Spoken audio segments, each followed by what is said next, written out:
what did we do, Jack? The motherfucker was basically like, I need a heel tag team black that's racist. And at the time, I didn't know what the fuck was in store for me. So when we was sitting there talking about this shit, and we done already done this, we done already beat this horse before. I told him, I said, he said, give me some names. I gave him a couple names of fucking tag team, and we scratched a couple of them, and then we came down with the Gangstas. So between the Gangstas and the Les Mob is a rap group. Let's scratch that. Did you guys ever have any problems early on as a team getting along, or did you guys get along right off the bat? Man, we brothers, man. Okay, brothers gonna have a little difference of opinion sometimes, but we brothers. We love each other, man, and we boys. See, what you gotta understand is that when we got together, everybody was worrying about wrestling. Okay, if you wrestle, you a tag team, you gotta know how to wrestle. Well, Jack came to me, and I looked at Jack. Jack wasn't a big wrestler. Hell, I learned how to wrestle, but I didn't want to do that shit. I like to kick it and punch it. See, I wanted to kick and punch and run all around that damn ring, and I knew Jack knew how to do that. He was damn good at it. Jack had some matches before and made me look at it like, that's what I want to do. Like a lot of people, they pick. A lot of people they pick today. They all gotta. If you're not like you're talking about the thing with the Warrior that time. If you're not like Ricky Steamboat or Bret Hart, you're not a wrestler. Like Jack, he had another interview. Matter of fact, I never forget it. He had the video clip. He was doing arm drags and stuff. They just thought that he wasn't in ECW at first. He was somewhere else, two other places first. Was it Smoky Mountain and somewhere else? And they thought he just rolled around in the fire and tables. How about that? You got me in here wrestling and shit. I want to do what he's doing. You see what I'm saying? So when it came down to kicking and punching, I learned a lot from just watching him and saying, okay, let me get loose then. Let me get loose. And then that's how it came about. So every time we would have a wrestling match at Smoky Mountain, it wasn't wrestling. It was kicking and punching. That was our forte, man. And telling a story. And telling a fucking story. You know what I'm saying? Working with Rick and Robin, Tracy, Dirty White Boy, we was in there, we was telling stories, you know what I'm saying? And it had a meaning to it, other than just going in there and just Bullet Bob Armstrong. They had shit, we were telling fucking stories, and it always had next week to follow what the fuck we did the week before. Right. You know what I'm saying? And it was a point in my career where it really meant a lot to me because I was with motherfuckers that had been in the business for years, and I had just gotten in it. So my thing was like, okay, look, here's my hand, take me and show me the motherfucking way. I had him to show me some shit, and I had them to show me some shit, and with the combination, he showed me some shit. You know what I'm saying? So I mean, with the combination, everybody showing each other some shit, then there was the gangster. You know what I mean? Who called the shots between you guys, or was it pretty much even? Oh man, we don't play no shit like that, man. You know what I'm saying? He see. Just in the ring, like called the matches, or is it pretty much? He seen something I did something. Yeah. We critique each other. Okay. Yeah. We critique each other. He might say, Jack, well, this is what, and I'd be like, what's up? Well, when you was doing this, that was really it. It was like, don't tell me when I did good, tell me when you saw me fucked up. Right.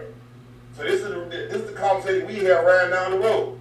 And then after that was over with, then, let's go find a fucking Mr. Titty Club, and then it was a wrap. As far as working with guys like the Heavenly Bodies and the Rock and Roll Express, what are some of your memories of working with the Bodies? I got paid. Oh, it was just hey. It was good. It was good. We were working, what, 3 times? We were working 3 times. And we learned something from him. We learned something from Bullet Bob Armstrong. I love you, man. Tom Pritchard, I love working with Tom Pritchard. I wasn't a big fan of Jimmy Del Rey. Personally or in the ring? Personally. Okay. Because, I mean, he was like, I heard him crack this nigga joke one day, and I was ready to knock him in his motherfucking mouth, so I was like, okay, that's the end of that. And he didn't know I heard it, you know what I'm saying? As far as Tom Pritchard, I like working with Tom Pritchard because Tom is in there to help me. Dr. Tom Pritchard. You know what I'm saying? It's like when I first got in it, that's the problem I had with that motherfucker Rex King and Steve Dawg. Them fuckers, because I was in USWA and they would get in the ring and purposely call spots and set up for something else. Right. You know what I'm saying? He might shoot me off a fucking arm drag but set up for a hip toss. So yeah, they was or he was in wrestling, because a lot of people assume just ECW. He said USW. I think he said he was in Georgia Wrestling, USWA, Smoky Mountain, then ECW. Like people like the Stone. People don't know about like Stone Cold. They don't know about Stunning Steve Austin. They just know Stone Cold, and that was it. He was wrestling way before that. So same thing like with what's his name? I still call him Cactus Jack, or Mankind. He's always be Cactus Jack to me. So, but yeah, he was wrestling before that, and the Mankind and the Hell in the Cell and all that kind of stuff. I come off the rope and I'm bumping into him. Where you got Lawler and Jarrett sitting up in the top of the Coliseum looking down there. So then when the match is over, you go up there and they talking shit to you. I said, well, he called it. I said, I did what he said. I was too green. I didn't know that people did shit like this. It was sabotage. You know what I'm saying? I didn't know that people did shit like that. About trying to mess you up. Because they had to drop a strap to me and this white boy, and they had to drop him to go to WWE. Now WWF, they went up there and they got fucking buried. It was done. And the next time I saw fucking Red Skin, stupid ass, was on the show, he came out for a tryout with ECW and got shitted on. Right, I remember. You know what I'm saying? And then he was doing this little indie show in fucking Atlanta, and the dude told him I was on the show, and he said he wasn't coming. You know what I'm saying? Burn no bridges, people. See, you better not burn no bridges. This is my thing. This is my thing. I've always said, I don't burn bridges. I blow the bridges up. Right? So if I talk bad about you, I give you just a little bit of thought to say, I know I ain't gonna be able to come back across this motherfucker. So if I'm gonna say something bad about you, I'm gonna say it bad enough where it's gonna fucking stick. And I ain't gonna have to come back and say, well, I know I said fuck you, but I really didn't mean it. No, I'm gonna say it, and I'm done with it. See, so when I was done with ECW, I was done. When I was done with Cornette and that bullshit, I was done. Yeah. Everywhere else I've ever been, when I said I was done, I was fucking done. And I had no plans of going back. Down in Smoky Mountain, you also got to work with legend Terry Funk. What are your memories of working with Terry? Man, I'm gonna tell you about Terry Funk, man. After watching him on TV, I said I'm sorry.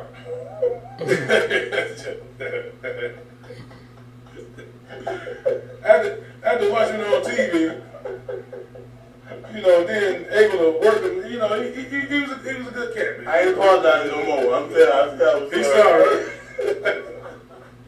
Yeah, he was good, man. Terry Funk. I'm sorry. Are you talking about the banquet still? He must have did something. What was that, 95? 96? 96? It was right before Barely Legal. The very first year. That was like 13. There, I was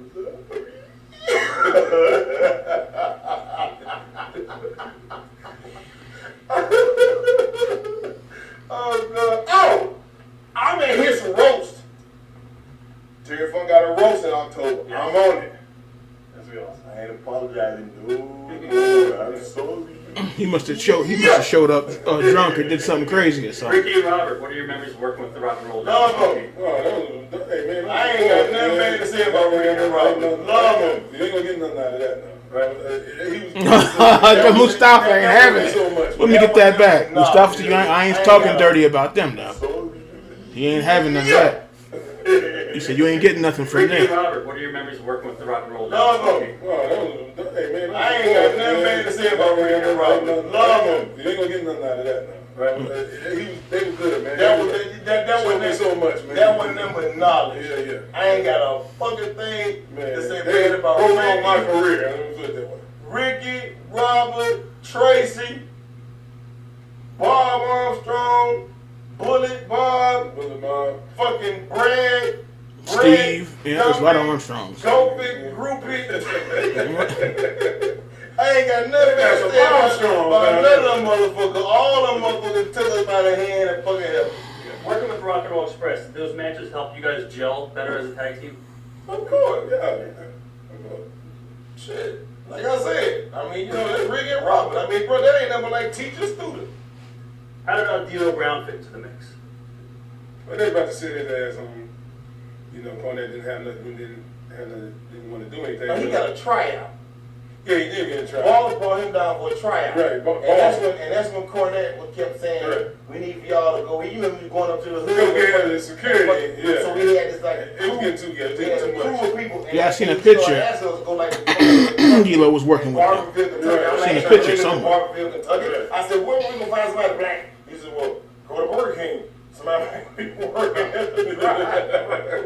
So, Bob brought D-Lo in for a tryout.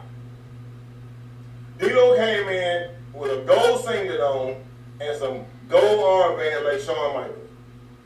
The character itself wasn't over because he was AC Conner. Right. I was like, just another nigga with some fucking tights on. So Cornette called me one day. He said, Jack, we gotta think of a name. I said, I don't know what you think of one.